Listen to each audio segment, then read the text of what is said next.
de développer s'adresse à l'état des lieux, au contexte dans lequel l'environnement privé, donc de l'entrepreneuriat, évolue en Guinée. On m'a dit, fais-nous une photographie du secteur privé et des conditions dans lesquelles un potentiel entrepreneur, donc les éléments auxquels il devrait s'attendre lorsqu'il décidera de rentrer au pays comme vous, comme plusieurs d'entre vous, pour créer une entreprise, ce qu'il faudra savoir, ce à quoi il faut s'attendre. C'est l'objet de ma communication. Je vais faire l'effort d'être très bref, parce que le plus important de cette communication, c'est la pratique de M. Lamine Guirassy. Lui qui, un jour, a décidé de faire son retour en Guinée et commencer quelque chose qui sert aujourd'hui. C'est de cela qu'il va être question. Moi, je ne viens que planter le décor théorique, le décor politique, le décor social, le décor économique et même, en partie, juridique, lié à la création d'une entreprise en Guinée. Ça fait beaucoup, mais j'espère qu'il y aura, on pourra, au gré donc des échanges, parvenir à cette fin-là. Je vais donc commencer par faire une petite histoire, un petit bref rappel historique de ce que notre pays est. J'imagine qu'il y a d'autres nationalités qui sont présentes dans la salle. C'est donc important de savoir de quelle Guinée est-ce que l'on parle. Nous sommes en 1958, le 28 septembre précisément. La Guinée dit quoi? Un non, mais un non vert au général de Gaulle. Ils disent, vous vous rappelez la grande formule de celui auquel la Guinée est désormais et pour toujours accrochée, Sékou Touré. Nous préférons la liberté dans la pauvreté à l'opulence dans l'esclavage. C'est une formule belle en théorie, mais difficile à vivre au quotidien. Et tous les Guinéens sont bien conscients de ce dont il s'agit. Alors on va dire non au général de Gaulle, à son projet de communauté française d'Afrique. Et le général de Gaulle va répondre, si la Guinée veut son indépendance, il ajoute quelques interjections, il dit, eh bien, qu'elle la prenne, avec tout ce que ça va comporter comme conséquence, comme corollaire, le général de Gaulle va dire, prenez votre indépendance. Il va même oublier son chapeau mythique à Conakry, qu'on devra courir lui rapporter après, mais les conséquences, vous les connaissez. La Guinée, qui voit donc sa mère, comme on les appelle, on appelle ces métropoles dans ce cas de figure, quand il se voit donc, la Guinée se voit donc rejetée, le dos tourné, va décider d'aller vers d'autres univers. Des horizons comme les pays marxistes, vous savez bien, et en Afrique, avec le grand ami Kwame Nkrumah du Ghana, la Guinée va chercher à s'accrocher à des ailes un peu partout. C'est là que les soviétiques entrent dans la vie de notre pays. Et cette histoire, vous la connaissez si bien, je ne le fais qu'en guise de rappel. Mais avec les difficultés que le pays va très vite rencontrer, Sékou Touré, qui doit faire face au fonctionnement d'un État auquel il n'était pas du tout préparé, disons-le comme ça, on a pu le percevoir, la suite dans le cadre de l'exercice donc de cette gouvernance, avec la succession des complots qu'on a pu voir, des complots tantôt fomentés, d'après les dires des historiens, et du discours le plus ambiant à Conakry, et des complots d'autres qui sont avérés par rapport naturellement au témoignage de ceux-là qui étaient proches de la gouvernance Touré. Et pour nous qui sommes venus après, on se rappelle de 1970, la fameuse agression portugaise, où après la Guinée a dû mettre en place un tribunal populaire pour juger les traîtres et tout ce qui va se passer après. La Guinée va donc décider finalement, en 1978, de changer un peu de paradigme dans sa relation, bien sûr, avec les partenaires. Contrairement à une idée qui a fait long chemin, le libéralisme économique n'est pas un fruit, n'est pas un bébé du CNRN. Non. L'idée avait déjà commencé sous Sékou Touré. Parce que clairement, en 1983, lors d'un séjour aux États-Unis, en 1983, il va l'affirmer. Une inversion, donc, si vous voulez, du régime économique en vogue, si vous voulez, qui faisait loi, qui avait pignon sur rue en Guinée, c'est en 1983 que cette ouverture sur le libéralisme va commencer et les premiers acteurs guinéens indépendants, donc des individus qui peuvent désormais entreprendre une activité économique en Guinée, ça va être en 1983. Vous vous rappelez de 84, avril 84, vous les Guinéens. Il y a un gros monsieur à la grosse voix qui arrive au pouvoir. Le feu général Lansana Conté. À travers un comité, c'est le comité militaire national. Et à sa suite, l'économie est libéralisée. Au-delà de la libéralisation de l'économie, les années 90 sous Lansana Conté, et même partout à travers l'Afrique, ce sont les premiers ères de la démocratisation en Afrique subsaharienne, vous pouvez le voir. Alors on va dire, on peut créer donc plusieurs partis politiques, c'est sous Lansana Conté. Au-delà des partis politiques, on va dire donc après les années 90, désormais il est possible d'avoir une presse privée, une presse impertinente, qui dit les choses comme elle les pense. C'est grâce à ce comité militaire de redressement national que M. Lamine Guirassy et son petit empire médiatique a donc pu arriver en Guinée. Et ça, c'est avec la survenue, je dis bien survenue, et là-dessus, croyez-moi, je pèse mon mot, c'est avec la survenue donc du général Lansana Conté, capitaine à l'époque, que tout cela va arriver. Et donc 2010, nous qui avons pris notre indépendance, nous qui l'avons proclamé le 2 octobre 1958, 2010, c'est pour nous notre première transition démocratique, donc civile, en Guinée. Et celui qui vient, ce n'est pas un militaire, ce n'est pas un syndicaliste type Sékou Touré. Celui qui arrive, tenez-vous bien, c'est un professeur d'université. Oui, le président de la République, son Excellence, le professeur Alpha Condé. Il est élu. Il est élu à la tête de la Guinée. Et on est content. Et il dit, je vais prendre la Guinée où Sékou Touré là. Ah, vous connaissez la grande formule. Hein? Ça se sent que c'est des Guinéens. Alors il va prendre le pays à l'époque. Mais de quelle Guinée parle-t-on? Quelles sont ses caractéristiques au plan géographique, au plan socio-démographique? Il est important rapidement de le souligner pour avancer dans le sujet qui nous intéresse. Nous parlons d'un pays qui vaut 246 857 km². Ah, je vous dis, j'ai biché mes leçons de géographie.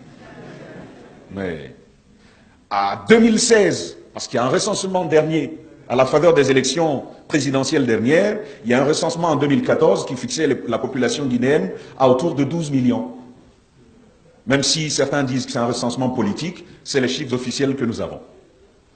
Une estimation, vous savez, les démographes font des projections. Vous êtes par exemple en 2010, si c'est la dernière année de votre recensement général de la population et de l'habitat, il y a des projections qui permettent par exemple de nous fixer aujourd'hui à 2016. Nous sommes donc à autour, selon une estimation de la Banque mondiale, à autour de 12 600 000 habitants. Donc Guinéens d'ailleurs et de l'intérieur du pays, voici notre nombre. Alors, ça c'est une information qu'on a eue dernièrement avec le ministre d'État en charge des investissements et des partenariats publics-privés, le ministre d'État Kassory Fofana, qui nous a dit que la croissance du PIB, la croissance donc au titre de l'année 2017, nous a porté à 8%. On pensait à 6,4% d'après une estimation du Fonds monétaire international. Aujourd'hui, on nous porte à 8%. Moi, je dis c'est tout bénef. Et ça me rappelle un titre mythique d'un ouvrage, Croissance sans richesse. Ils sont pauvres, mais on dit que leur économie est en croissance. Bon, c'est l'information. Et donc, on va avancer rapidement. On a vu que sous Ebola, le président de la République, Alpha Condé, quand il est venu, la vérité avec son slogan audacieux, la Guinée is back. C'était donc un gros slogan comme ça qui avait été lancé. Oui, ça avait commencé à être suivi.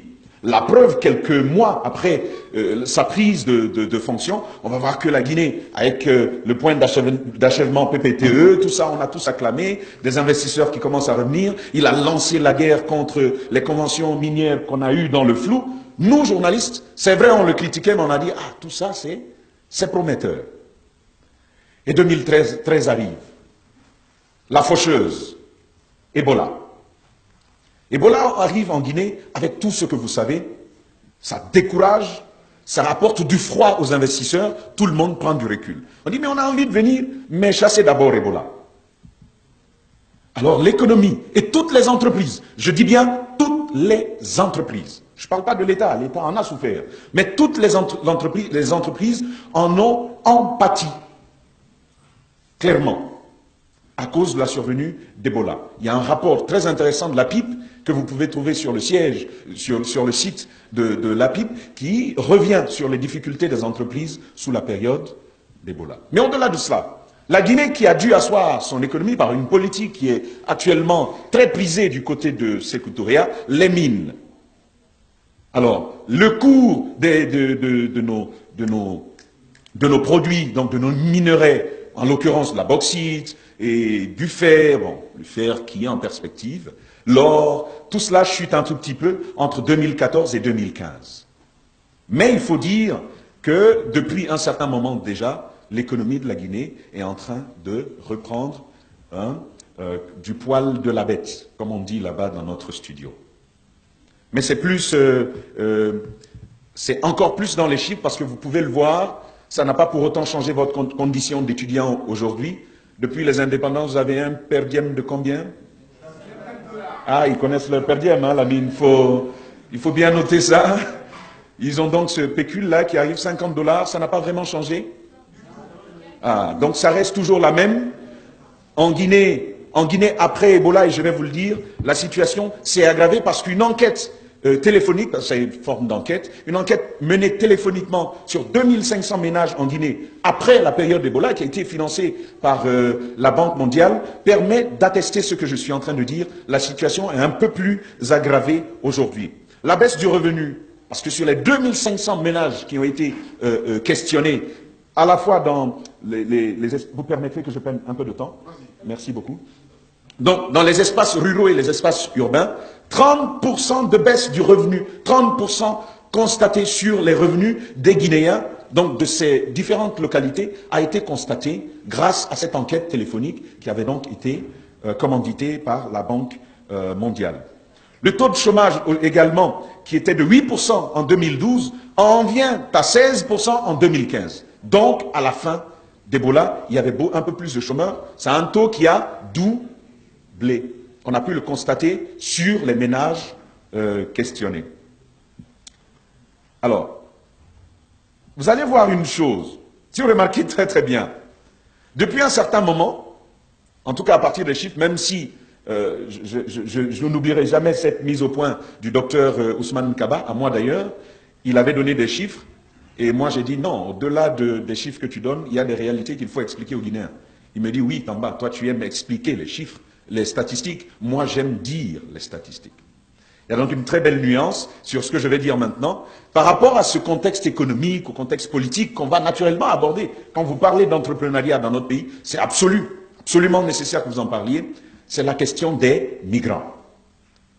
Plus d'emplois perdus, plus de migrants, plus de personnes demandent à partir, parfois en passant par la mer. 2015, on était à 5400 migrants guinéens qui avaient tenté d'atteindre l'Italie par la mer. Je ne parle pas des autres destinations. L'Italie par la mer, 5400 en 2015. Figurez-vous qu'en 2016, on est parti à 13 342. 13 342. Ce sont les chiffres. Et aujourd'hui, pour tous les pays qui proviennent donc tous les pays de l'Afrique subsaharienne qui demandent l'asile en France, la Guinée est en tête de peloton. Maintenant, on va se dire c'est parce qu'il y a de la corruption au pays et que chacun peut accéder à un papier guinéen et tout. Ça, c'est aussi une vérité. Parce qu'à la demande d'asile, vous savez, on pose souvent des questions aux gens. D'où viens-tu? De la Guinée? Qui connais-tu là-bas? Et tout, et ainsi de suite. On demande à un jeune qui se présente, Ibrahim Diallo, on t'y vient d'où? Il dit de la Guinée. D'où en Guinée? Il dit de Hamdallah. Ok, tu viens de Hamdallah. Et on lui pose des questions précises maintenant sur Hamdallah, il ne connaît pas. Un peu pour vous dire que beaucoup de nationalités qui ne sont pas nécessairement guinéennes se réclament comme telles une fois là-bas à la demande de l'asile, parce que c'est beaucoup plus facile de tromper au nom de la Guinée. Bon, Ça, ce sont des informations, mais la réalité, c'est que l'emploi a reculé, même s'il y a beaucoup d'opportunités. C'est vrai, il y a un retour de la chose maintenant, mais il y a encore beaucoup de choses à faire. Et à cause de cela, la Guinée se retrouve à être élue un pays d'urgence humanitaire dans le domaine des migrations. Parlons donc des questions, parce que là, ce sont des informations qui vont se rapporter directement à investir en Guinée. Vous savez, il y a une façon de mesurer la compétitivité des pays par rapport aux services, aux atouts et aux opportunités qu'ils peuvent offrir aux investisseurs potentiels. C'est l'indice de compétitivité, l'indice de la compétitivité. Figurez-vous qu'en 2014, la Guinée est classée 141e pays. 141e pays sur un nombre total de 175, si je ne m'abuse. Quand vous dites aux politiques, mais ce chiffre n'est pas honorable, ils vont vous dire, mais il faut voir d'où on vient. Ça veut dire qu'on réalise des progrès. Oui, des progrès sont en train d'être réalisés. Indépendamment du fait que je suis journaliste, en tant que Guinéen, je dois pouvoir l'admettre, il y a des progrès qui sont en train de se réaliser, mais il y a encore beaucoup trop à faire. Beaucoup trop à faire. Au-delà donc de l'indice de la compétitivité, qui permet justement de tabler sur quelles opportunités les États donnent, quel cadre, quelles garanties, quels canaux, tout ça pour les investisseurs potentiels, il y a l'indice de perception de la corruption. Ah là, je pense qu'on a bien travaillé, on a bien bossé. Ouais. Parce qu'on est 148e sur 178 pays en 2017. Et on est un bon pays. On est très bosseurs. Et donc pour ce cadre qui est le nôtre, celui de l'entreprise, et c'est très connu, Doing Business. Chaque année, il y a ce classement-là. Vous ne pouvez pas parler de compétitivité d'un pays dans un cadre entrepreneurial sans aborder ce classement, sans l'étudier de très près. En fait, ce classement table sur les facilités développées par les États, sur les facilités offertes par les États dans le domaine des affaires dans un pays. Doing business, faire du business. Et la Guinée est 153e sur 190 pays observés. Et ça, c'est en 2018, là, disons fin 2017. C'est le dernier rapport de Doing Business sur les opportunités qu'offrent les pays dans le domaine des affaires à travers le monde. Mais il faut dire que ce classement qui est pour 2017 consacre quand même pas mal d'efforts, parce que la Guinée a dû gagner de 2013 à 2018 27 places. Ça veut dire qu'on était loin, loin, loin derrière. Mais aujourd'hui, on se retrouve à avancer. Je crois qu'on était 188e, c'est-à-dire avant-dernier. Mais aujourd'hui, on est 153e. Mais comment tout cela se traduit-il dans les faits? Comment tout cela se traduit-il dans les textes? Comment tout cela se traduit-il au quotidien par rapport à l'économie, par rapport, si vous voulez, à l'environnement social le plus basique? C'est de cela qu'il va être question maintenant, à travers les éléments d'information, naturellement, que je vais donner et sur lesquels on pourra échanger. Je rappelle que je suis sociologue de formation, journaliste par la force de Lamine Guirassy. Donc, on peut toujours attendre des éclaircissements s'il y a des gens qui en ont et qui aimeraient apporter le regard sur la présentation que je suis en train de faire. Il faut noter quelques avancées majeures depuis 2010. Parce que pour moi, la Guinée, par rapport aux lois, par rapport aux conventions internationales, n'est d'état normal, c'est mon regard là-dessus, n'est d'état normal en théorie qu'à partir de 2018. Lansana Conté, c'est vrai, il y a eu des élections après, mais comment est-ce qu'il est arrivé là? Ça pose un sérieux problème. D'ailleurs, M. Alpha Condé disait, je n'ai pas hérité d'un État, j'ai hérité d'un pays. Mais attention, il y a plusieurs rapports internationaux qui soutiennent cette thèse-là. Ce n'est pas du Alpha Condé tout craché. La vérité, c'est que lorsque vous étudiez les rapports sur la Guinée, Même en tant que Guinéen, vous êtes capable de vous dire, ah bon, il y avait ça chez nous. Et oui, c'est la réalité, même si j'aime beaucoup mon pays, que je le porte toujours dans mon cœur. Donc, une première grande avancée dans le domaine des affaires en Guinée, c'est la création de l'APIP. L'APIP, c'est l'agence dont la Guinée s'est dotée pour la promotion des investissements privés. Vous voulez par exemple investir un jour en Guinée, j'imagine que vous êtes préparé à cela, on en a d'ailleurs suffisamment, on en a sérieusement besoin. C'est peut-être important de vous intéresser à l'APIP. L'APIP, c'est un véritable portail qui vous dit quels sont les domaines porteurs aujourd'hui en Guinée, mais vous allez le voir, il y a pas mal de domaines porteurs qui sont laissés, mais ça va vous surprendre. Je donne l'exemple de l'agriculture tout à l'heure, il va en être question. Vous allez voir que l'agriculture, qui est un secteur porteur en Guinée, et qui ne demande pas beaucoup d'argent pour commencer, est un secteur totalement délaissé. Ça ne concerne que 9% des investissements du privé en Guinée. Que 9%. On est plutôt parti vers l'éducation, mais on va le voir tantôt. Alors, l'APIP, c'est donc cette agence dont la Guinée s'est dotée. Premièrement, pour accompagner les potentiels investisseurs. L'APIP va donc constituer, si vous voulez, le guichet unique de l'investisseur, celui par lequel on devra désormais passer pour créer son entreprise en Guinée. Ça ne se fait pas sans l'encadrement de l'APIP, qui est un service qui est directement rattaché à la présidence de la République. Donc, l'APIP garantit donc la création, si vous voulez, l'accompagnement nécessaire jusqu'à la création d'une entreprise. L'APIP garantit également, en tout cas théoriquement, la promotion des investisseurs dans notre pays. L'APIP apporte un soutien, une assistance technique et un suivi aux premiers, si vous voulez, aux primo-entrepreneurs. Vous venez de commencer, comment tout cela peut s'organiser pour vous? L'APIP doit vous accompagner par rapport à cela. En tout cas, théoriquement, ça, c'est une avancée qu'il faille saluer, qui n'existait pas. Grâce à l'APIP aujourd'hui, si vous voulez, par exemple, développer, vous avez un thème de mémoire sur l'entrepreneuriat dans votre pays, vous n'avez pas nécessairement besoin d'aller jusque chez nous. Vous pouvez rester sur le portail de l'APIP et vous allez voir qu'il y a pas mal d'informations à glaner et à savoir sur nous.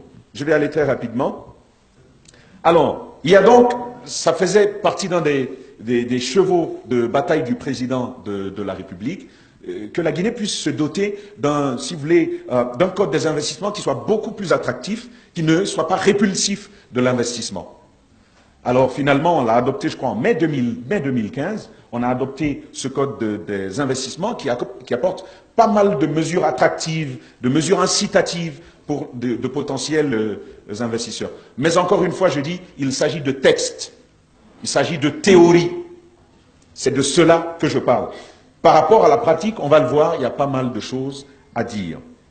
Donc des facilités, des avantages qui sont notamment d'ordre de la fiscalité, qui sont également d'ordre douanier, sont apportés au terme de ce code des investissements qui a été donc promulgué à partir de mai 2015.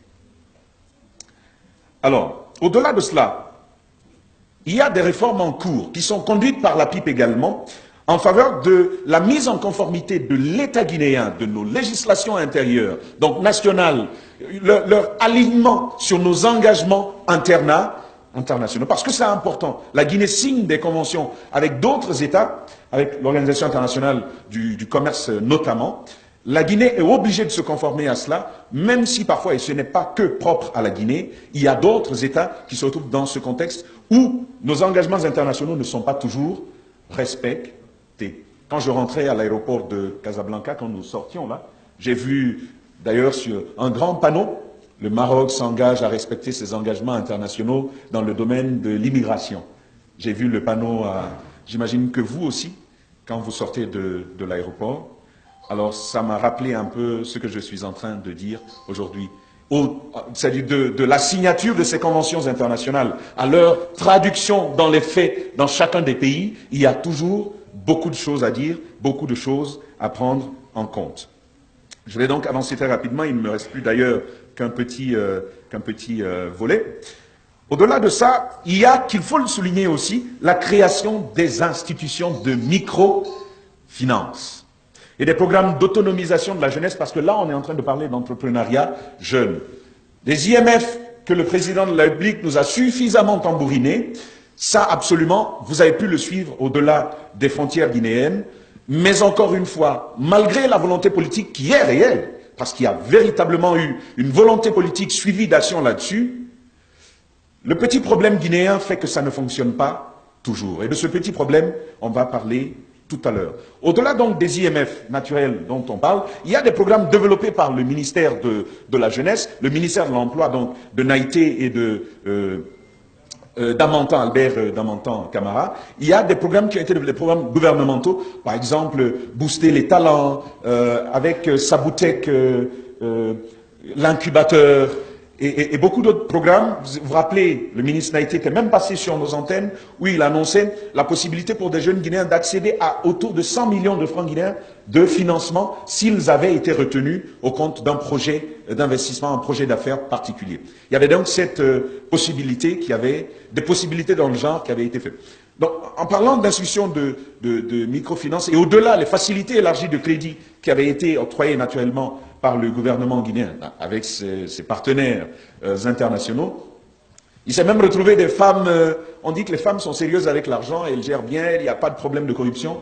Ah, c'est que la corruption ne vous a pas encore bien gangréné. Oui, parce que en tant que journaliste, avec le travail que vous savez que nous faisons, je me suis sérieusement intéressé à la question, et oui, il y a des situations comme ça, où des mères de famille sont insultées par d'autres, pointées du doigt, un doigt accusateur. Oui, la dame, elle a pris à elle seule 240 millions de francs guinéens, à elle seule, et elle a signé au nom de 64 femmes. Oui, donc il y a ces réalités de la pratique qui n'ont rien à voir avec le fait que le principe, lui, il est acquis. Ça, c'est donc quelque chose à prendre en compte. Je veux avancer sur les défis à intégrer le jour où vous décidez d'aller créer votre entreprise en Guinée. Maintenant, vous savez qu'il y a tous ces instruments. Si vous allez sur le site de l'APIB, et si vous lisez les rapports de la Banque mondiale, en tout cas moi je l'ai fait, vous allez voir qu'il y a beaucoup d'autres mesures qui accompagnent celles que je viens d'évoquer. Ce ne sont que les principales, celles desquelles les autres découlent que j'ai balancées ici. Donc, quand vous décidez, enfin, quand vous avez fini, vous devez rentrer, vous vous dites, je veux me mettre à mon compte. Il y a des défis qu'il vous faut absolument intégrer. Absolument. Vous dites, vous voulez créer votre entreprise, il faut le prendre en compte, il faut le savoir. Premièrement, il faut savoir que si vous voulez faire un portrait des entreprises privées en Guinée, permettez que je le dise comme ça, 90% des entreprises guinéennes évoluent dans l'informel. Ce n'est pas moi, Zachary, qui le dit. La PIP a travaillé avec un cabinet international que l'on appelle ESP, Entrepreneurial Solutions Partners. C'est l'entreprise et qui a été financée, l'étude a été financée par le PNUD en Guinée. Et cette étude permet de nous dire aujourd'hui avec certitude que c'est une étude de 2015, hein, donc c'est relativement récent. L'étude permet de dire que 90% des entreprises guinéennes aujourd'hui évoluant chez nous, qui ont été concernées naturellement par cette observation-là, évoluent dans l'informalité. Tantôt, elles ne sont pas enregistrées au registre du commerce, tantôt il n'y a pas ceci, tantôt il n'y a pas cela. C'est un monsieur là-bas qui s'est réveillé un bon matin, il dit à ses frères, bon venez, on va créer notre entreprise. Donc il crée pour lui et puis il vend. Tout le monde achète. Ouais. C'est comme les sociétés d'eau. Si vous avez fait 2 années sans venir en Guinée, ben je vais vous dire, on a évolué. Hein? Même moi là, je ne bois plus eau de la pompe. Moi, petit Guinéen là, je peux faire mon eau désormais. Eau Tamba Zakari Milimuno. Ouais. Voilà, donc tous ceux qui m'apprécient un peu, je vais leur dire, buvez de mon eau. Si la mine Gracie crée au Espace FM, on peut avoir de l'argent, hein. Maca, c'est une idée de promotion, hein, tu vois, ça fait une belle idée de business. Alors, au-delà de ça, vous avez même vu le riz Alpha Condé en plastique comme ça. Vous avez vu ça, non? Si. On achète le riz normal et on vient, on enlève par kilo. On prend 1 kilo, on met dans un plastique et on laisse tant pis riz du changement. Riz Alpha Condé. Quand tu manges ça, tu changes. Ouais. On peut bien se le dire. Hein. Et donc, ils le prennent, le riz du changement. Quand Thiebro, vous savez, c'est lui qui fait la chasse à toutes les entreprises floues.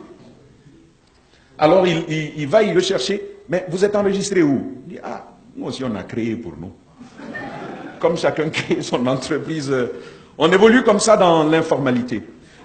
Et ça ne touche pas que les petites entreprises. On va me dire non, c'est que les PME ou les très petites et moyennes entreprises. Non, ça va au-delà de cela.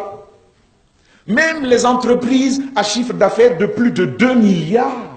Cette étude permet d'affirmer qu'il y en a en Guinée qui ne sont pas du tout déclarés. Et ça pose un sérieux problème. Un sérieux problème, vous allez le voir. L'explication qu'on en donne, c'est qu'il y a des difficultés d'accès aux instances de l'État en charge de la formalisation. Et ça, c'est vrai. Vous êtes par exemple en Guinée, à l'intérieur du pays, vous savez que tout est concentré à Conakry. Mais pas dans tout Conakry. Tout est à Kaloum. Et donc, en raison de tout cela, il y a d'énormes difficultés aujourd'hui pour les gens qui créent une entreprise à l'intérieur du pays d'accéder. Mais la PIP a mis en place une caravane, avait prévu de réaliser une caravane de formalisation des entreprises. Ça permet de constituer un registre des entreprises qui soit fiable, donc de le mettre à jour à temps.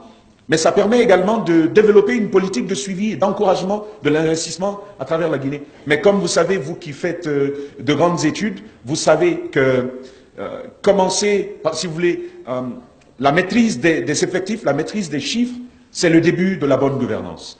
Et cela est en cours dans votre pays, la Guinée. Je veux donc avancer, il m'en reste quelques-uns. Au-delà du fait qu'on vit dans l'informel, et c'est d'ailleurs une des conséquences de cela, l'accès au crédit bancaire est presque insignifiant dans votre pays. Presque insignifiant. Alors, je veux dire que sur l'étude s'est consacrée à un échantillon de 1750 entreprises. Sur les 1750 entreprises qui ont été observées, 60 entreprises ont déclaré avoir eu une fois accès à un crédit bancaire. 1750 entreprises. Vous imaginez l'ampleur du phénomène. Sur 1750 entreprises, seulement 60 ont eu accès à un crédit bancaire. Pourquoi? On va le voir tout à l'heure. Alors, vous pouvez déjà comprendre que le taux de bancarisation, c'est-à-dire des Guinéens qui ont ouvert un compte bancaire, il est de 7%. Nous sommes 12,6 millions d'habitants. Le taux de bancarisation en Guinée est de 7%. Quand tu dis à mon cousin Barry qui vend là-bas à Madina, va ouvrir un compte à la banque, il dit, hey, nous c'est en bas, ce n'est pas sûr. Hein, c'est pas sûr. Mais c'est surtout la pratique des Barry. Ils n'ouvrent jamais de compte bancaire. Voilà. Donc, le taux de bancarisation, il est de 7%. Et la moyenne sous-régionale, c'est de 32,4%, toujours d'après ce rapport. Vous imaginez? La moyenne sous-régionale, donc, je parle de l'Afrique de l'Ouest, on est à plus de 32%. En Guinée, on est à 7%. C'est de cela qu'il s'agit. Mais ensuite, en Guinée, nous avons 13 institutions de microfinance à la date de la clôture de cette enquête. Nous avions 13 institutions de microfinance qui fonctionnaient normalement. Digne de nom, 13 institutions de microfinance. Un exemple tout près, la Côte d'Ivoire, à la même période, avait 72 institutions de microfinance. 13 contre 72. Je vois Maka qui est énervé. Ne te fâche pas, mon frère. On peut compter sur ces Guinéens-là. Ils vont bien apprendre, ils vont aller nous sortir du trou. Alors, au-delà des institutions de microfinance, il y a des banques normalement constituées. Premièrement, ne perdons pas de vue qu'il n'y a pas de banque vraiment spécialisée en Guinée comme on en trouve ailleurs. On avait avec la Badam, ça avait commencé, mais très vite ça s'est fermé. D'autres sont venus, on va dire, nous sommes des banquiers pour le secteur minier, mais il faut aller les voir. D'autres vont venir vous dire, bon, parce qu'il y en a au Sénégal, il y en a un peu partout dans la sous-région, il y a des banques de l'habitat. Vous voulez construire, vous n'avez pas d'argent, il vous suffit d'être fonctionnaire et de répondre à certaines exigences de la banque, vous avez un prêt. Et ça vous permet Par exemple, d'avoir une maison et de payer petit à petit. La plupart des fonctionnaires sénégalais, par exemple, construisent comme ça. Ce n'est pas vraiment encore le cas dans notre pays. Nous n'avons donc pas de banque qui se spécialise dans de pareils domaines. Et d'ailleurs, la Guinée, à la clôture de cette enquête, comptait 15 banques. Et parmi ces 15 banques, il y a seulement 3 banques, je le dis encore, 3 banques. Elles réunissent à elles seules 70,1% de tous ceux qui ont un compte, toute l'activité bancaire en Guinée. 3 banques, on peut les nommer, c'est facile, sans faire de publicité. On a Ecobank, on a la Société Générale, et puis on a probablement BCG. Ce sont les 3. Orad Bank, UBA, tout le reste, la NCA, eux, c'est les derniers venus. Donc, à ces 3 banques seulement, 70% de l'activité bancaire en Guinée. Et ces 3 banques-là ne sont pas vraiment, ne vont pas sur tous les domaines. Parce qu'ils donnent déjà 75% des crédits bancaires à tous ceux qui vont prêter de l'argent à la banque en Guinée.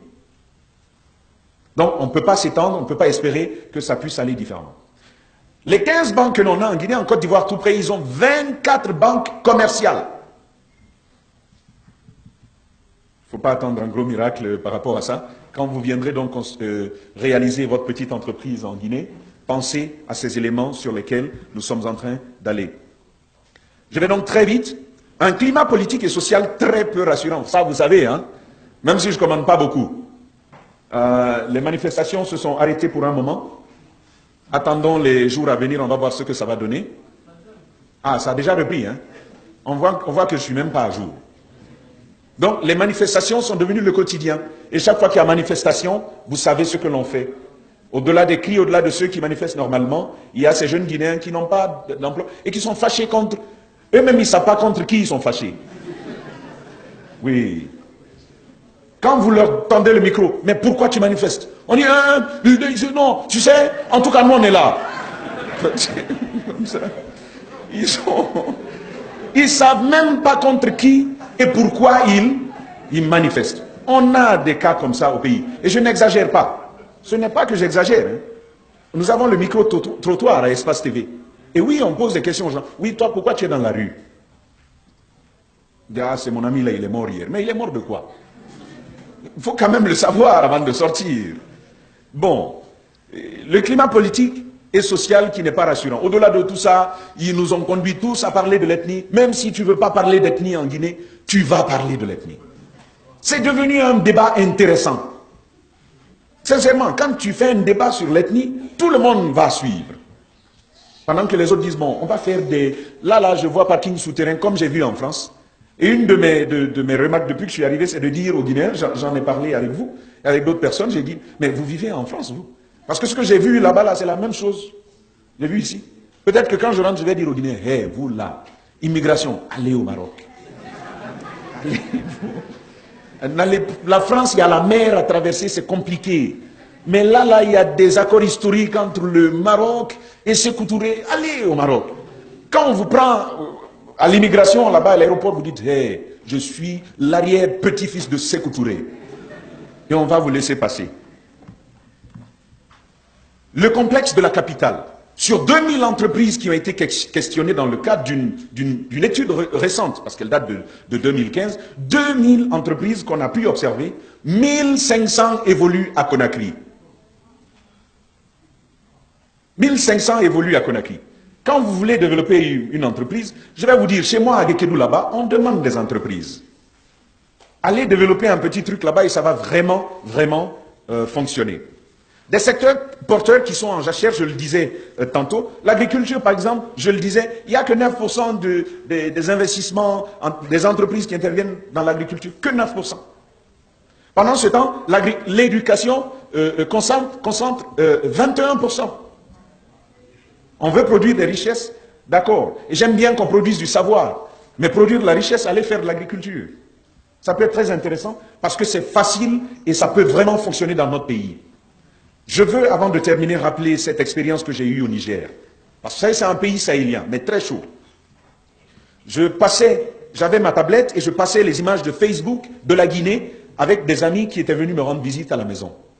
Et là, moi j'étais en train de dire, regardez, même les caniveaux, ils ne peuvent pas les nettoyer. En fait, dans les caniveaux, il y avait du riz qui avait poussé, beaucoup de riz, comme dans un bas-fond. Et c'était arrivé à épiaison. Il y avait les graines. Et ça séchait là. On attendait pour venir tailler. J'ai dit, mais franchement, ce pays, rien ne nous fait mal. Comment on peut laisser ça pousser ici, sans prendre en compte que ça va obstruer le passage du canal et tout? C'est là qu'un ami nigérien, tout ce que je disais là, lui, c'est même pas ça, il regardait. Il m'a dit, mais comment c'est possible? Du riz qui est jeté, qui pousse comme ça tout seul. Ah, c'est là que j'ai compris que dans la vie, chacun a son problème. Oui. Et du coup, mon nationalisme est revenu à la charge. Il fallait maintenant que je vende l'image de la Guinée. Vous savez, on aime ça, hein? Quand on voit sur le banc de chantier, on dit, ah, mais mon ami, c'est un Guinéen. Et puis, il y en a plusieurs comme ça. C'est on vend l'image du pays et tout. Donc, dès qu'il a dit ça, mais comment c'est possible? J'ai dit, hé, mon ami, ça, c'est pas un problème. Aucun Guinéen n'est surpris avec ça. Dis-moi, dans la voiture de mon papa, il jette du riz comme ça, là, ça pousse. Mais...